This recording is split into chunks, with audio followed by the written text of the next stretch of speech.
shit is fucking trash. Oh, I know I've been lacking. Just trust me, I've been cooking up. Please watch this video and forgive me. But what I want to talk about today is something that's like more so plagued me and my friends as of recently, and more so a lot of the gaming sphere. And it's, why are games no longer fun? There's so many games being released daily, hourly, a lot of shovelware hourly, but you know what I mean. There's a lot of games being released, and yet none of them can hold our gamer attentions for a very long amount of time. And I want to know why. I want to dive into that a little bit. This isn't a research essay. I don't want to call this a video essay because I'm not writing anything down. I'm literally just talking to a microphone and gonna bring up some points of why I think gaming isn't dead, and it isn't boring. It's just that your attention span has gotten worse. I'm gonna stop using the word gamer because it just sounds corny and it sounds a little bit cringe. So we're just gonna move past that phrase. Players. That sounds more sophisticated, more elegant. We live in a post-2020 landscape of video gaming where if a AAA studio releases a game, it doesn't mean it's automatically good. Back then, if a AAA studio released a game, that shit was fire. It was gonna win an award. It was gonna be peak, right? And some examples on screen right now of games before 2020 that were released that were pretty revered. Or I can use Nintendo as an example. Nintendo does have some misses, and they're not the greatest company right now. They're not doing the best thing with their new console, but one thing that you cannot disagree is the quality of their games. When Nintendo makes a game, there are, it's like when Gojo was born, the rifts of the gaming landscape changes. Remember when Breath of the Wild came out and everybody wanted to do an open world game, even though everybody was already kind of doing it, but Breath of the Wild just did so well that everyone's like, okay, now we have to have paragliders, and now we have to climb. Games aren't really great anymore. Some of them will release in a buggy mess that is just never completed. They'll patch it later on, but first impressions are everything. And when my first impression of a game is that I can't fucking beat it because it's glitching around or it can't even run on a hardware that it's designed for, i.e. consoles in this example, not PC, because everybody's PC is different and not all PCs can run all games. But if it's something that comes out for console and it can't even run well, or if it's poorly optimized in general, then it's gonna tank people's perspective on a game, and most likely it's gonna lead to people not really touching it. And that's the problem. Games become quote unquote dead on arrival when they're not really just dead, you just don't play them. But we don't want to talk about that, right? We as a community need to stop labeling games dead just because we don't play them. I feel like this is a problem a lot. We don't play something because we overplay it, and afterwards it's dead. The game's washed. We don't want to consume this content anymore because we have ran it into the ground. Games like, I'm gonna just throw some up there. Lethal Company, content warning. Well, content warning just doesn't have any updates anymore. Just throw a couple more on screen. These games are quote unquote dead, even though they still carry a lot of players. They still have a lot of players on, but they're dead in terms of their content no longer is something that we need because it's become overdone, oversaturated, if you will. And we're gonna dive into oversaturation in just a little bit, but for now, let's focus on player retention rates. I'm not gonna bring up any statistics, but I'm talking about player retention in general being at an all-time low. We open up a game and it has an hour or two to grab our attention. The reason I say an hour or two is because that's the amount of time it takes for a game to be non-refundable in Steam. You buy a game, you have 2 hours to decide if you like it or not, or refund it. Which is it's nice, 2 hours is somewhat enough to get a feel for a game.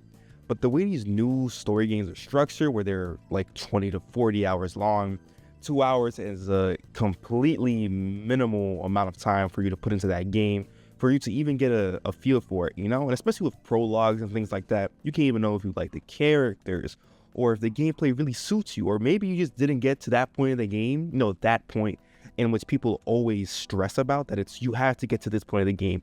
This part of the game is legendary, the cutscene is great, the gameplay is fantastic, or maybe there's this one boss fight that really makes you fall in love with the mechanics of the video game, and yet you didn't reach it because, hey, it's after the 2 hour mark, so what's the point?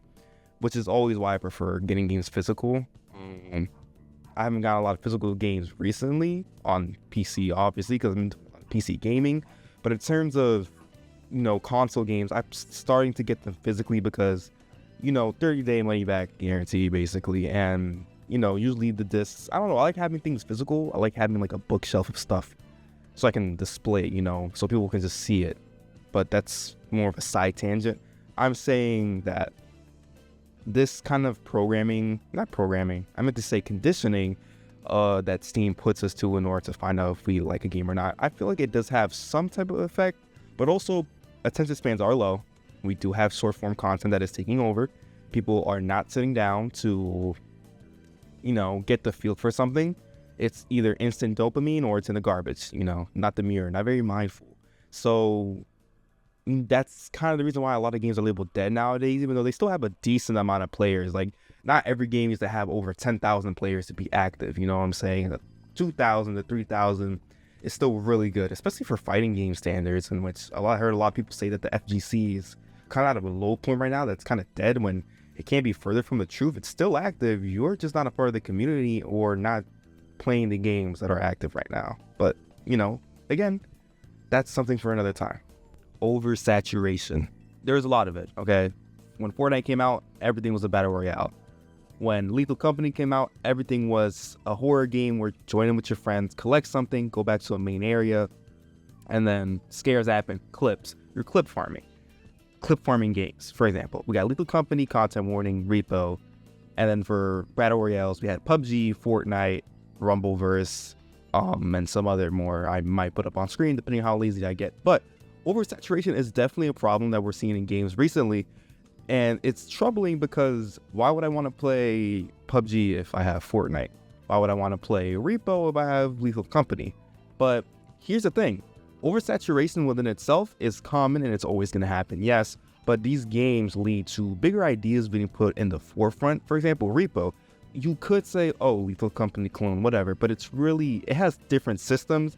The movement system is different. The way you pick up and handle items is way different. And overall, it has a more comedic effect to it than Lethal Company does. Lethal Company is comedic second and a horror game first.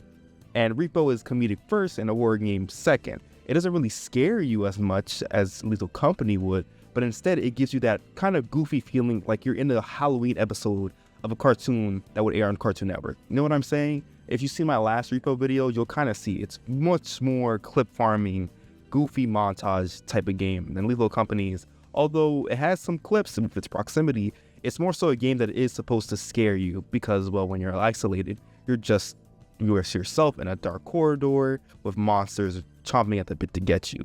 It can be the same thing in Repo, but again, you can see the heads of your friends around, and the monsters usually are just goofy to look at in nature. And again, I want to say that oversaturation isn't a horrible thing, of course. If these games continue to build upon the horror co-op formula, or even the Battle Royale formula, it could always lead to something special, and we'll get hit games out of it. And these games definitely will be talked about for a decent amount of time because they built on these already shown topics and innovate them in creative ways. For example, Repo's physics. Lethal Company within itself as a horror multiplayer game kind of led the way for these new, people are saying like dungeon slop games, but I don't think it's right to call them slop. I feel like these games are well crafted, well used, and if hopefully kept getting updated, content warning, they would be bangers, basically. So to answer this question that the video is titled after, is gaming dead or is gaming not fun anymore? The answer is no, it will never be dead. It's never going to not be any fun because there's always new games coming out, and I'm going to always look forward to that.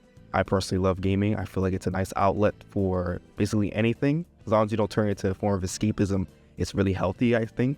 There are a lot of different hobbies out there that can get addicting and can get dangerous if you continue to do so. But gaming is something that has become heavily mainstream as of 2020, and usually before that it was already kind of big. But it's more socially acceptable to say, hey, I play video games, and that's good. Gaming is now reaching a wider audience, and that means a wider array of games is now being open to the public. And I personally like that idea a lot. But that's going to be all for this video. Please like and subscribe. Thank you so much for watching, and as always, I'll see you guys next time. Now, what do I do, and what should I tell you about how to enjoy your games? Firstly, I would say to experience more single-player games that focus more on story and that have a decent amount of runtime, but not too long. I'm not saying look for 60 hours adventures or anything like that, but I am saying that you do need to find games that tailor more to what you like. Whether you like RPGs, shooters, or, fighting games, always look for games that could fulfill what you are personally looking for at that time and space. And some live service games have some gameplay loops that keep you to come back to it. For example, daily login rewards, or Rocket League, for example, you're just playing soccer with cars over and over again. So, it's up to you to find out when that gets boring. Overall, really take some time to find what you like, do some research on games that you enjoy, or look through TikTok or any gaming outlet, for example, to understand, hey, I'm into these type of games, put me on, and usually you'll find them. Hell, most of the games I've been playing recently is because I've been scrolling and I hear a voice line that I really like, or I see an edit of something really cool, so I try it out. I just got done playing The Last of Us Part 2, and I played The Last of Us Part 1 years ago, and playing Last of Us Part 2 was really great. I'm definitely going to make a video on it, but it's not going to happen for definitely a long time. One last thing before the video ends, I'm working on something else that's going to be dropping this week. It isn't the Sonic Adventure video, that's going to be for another time. It's a big project. I'm really trying hard to work on it, so it could be really good. I'm dropping another video this week. It's going to be a surprise. I'm not going to say what it is, but please watch it to completion. I hope you guys always enjoy the content I produce. And if there's anything you guys want me to do, try, or even speak about, please let me know in the comments down below. I do need some ideas because I do want to try to upload more. I know I haven't been exactly consistent, but that's something that I will try to work on. So please bear with me. And again, I will always thank you guys for watching my content. Have a good day.